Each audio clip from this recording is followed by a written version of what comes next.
हिंद दोस्तों, मैं हूं शारिफ खान। आज आपके लिए बहुत बड़ी खबर लेकर के आया हूं।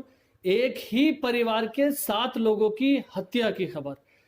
एक लड़की ने किसी दूसरे लड़के के प्रेम के चक्कर में पड़ के अपने ही परिवार के 7 लोगों की हत्या कर दी।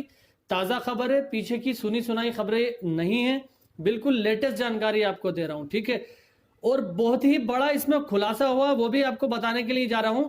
वीडियो को देखना और इसको समझना, क्योंकि आज जो दौर चल रहा है उसमें सब लोगों की आंखें खुली रहनी चाहिए और सब कुछ अंधा विश्वास किसी के ऊपर मत करो, सब कुछ आपको पता होना चाहिए। तो मैं आपको बताता हूं, एक लड़का जो किसी दूसरी लड़की की प्रॉपर्टी के लिए उससे बात करता है, उसको अपने जाल में फंसाता है।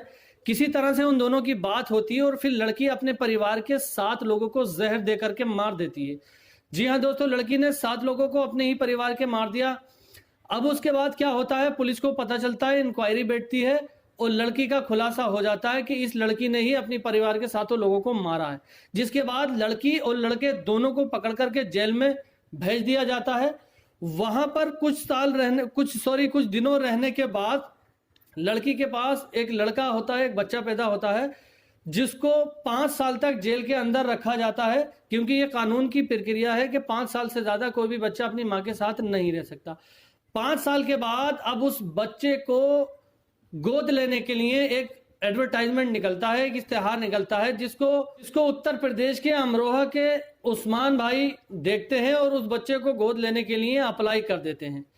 वो बच्चा उस्मान साहब के पास आ जाता है। उस्मान साहब उसकी परवरिश करते हैं, देखा भाली करते हैं। उस लड़की की जो प्रॉपर्टी थी, लाखों करोड़ों रुपए की, उसकी करोड़ों रुपए की प्रॉपर्टी थी, जिसको कब्जाने के लिए उसके प्रेमी ने उससे मिलकर के ये सब कुछ रचा था। ना तो वो प्रॉपर्टी उसके प्रेमी के हाथ आई, ना ही उसकी प्रेमिका यानी लड़की के हाथ आई। वो जो उस लड़के का केयर टेकर था उस्मान साहब, जो उत्तर प्रदेश के अमरोहा के रहने वाले हैं, वो सारी प्रॉपर्टी उनको ट्रांसफर हो जाती है, उसके मालिक उस्मान साहब बन जाते हैं। मैं उस्मान साहब के पास आपको लेकर के चलता हूं, जो शबनम के बेटे के केयर टेकर हैं। तो चलिए उस्मान साहब से थोड़ा सा जानते हैं कि किस तरह से उन्होंने गोद लिया, उसके बाद फिर हम बात करते हैं। थे करोड़ों रुपए की उनकी प्रॉपर्टी है। शबनम का एक बेटा है। शबनम के बेटे को एक दंपत्ति उस्मान और वंदना ने गोद लिया था। उस बेटे को कोई लेने के लिए तैयार नहीं था। ऐसे में यह दंपत्ति सामने आए और उन्होंने उसको गोद लिया। समाज में एक सवाल बार बार उठता है कि शबनम की जो करोड़ों रुपए की प्रॉपर्टी है, उस पर हमने भी वह पेपर निकलवाए हैं और देखा है वह कितनी प्रॉपर्टी है, वह प्रॉपर्टी किसके नाम होगी या शबनम उस। दोस्तों आपको समझाना ये चाह रहा हूं मैं कि अल्लाह जिसको देता है चीज उसी के पास जाती है जिसकी नसीब की होती है। एक हंसते खेलते परिवार को उजड़वाने वाला वो लड़का और वो लड़की, जिन्होंने दोनों ने मिलकर के आपस में ये कांड किया, काश अगर उसने अपने परिवार के लोगों को नहीं मारा होता तो वो प्रॉपर्टी का कुछ हिस्सा चाहे उनके पास आता, लेकिन उनके पास भी आता और एक हंसती खेलती जिंदगी गुजर बसर होते। जी हाँ दोस्तों, मैं बात कर रहा हूं शबनम की।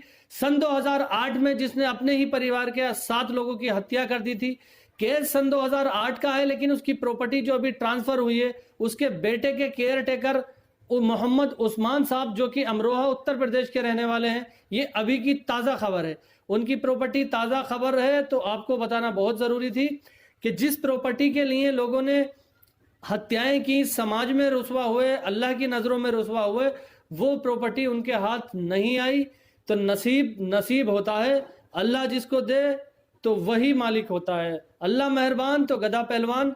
वीडियो पसंद आई हो तो चैनल को सब्सक्राइब करके बेल आइकन पर ऑल का बटन जरूर सेलेक्ट करना।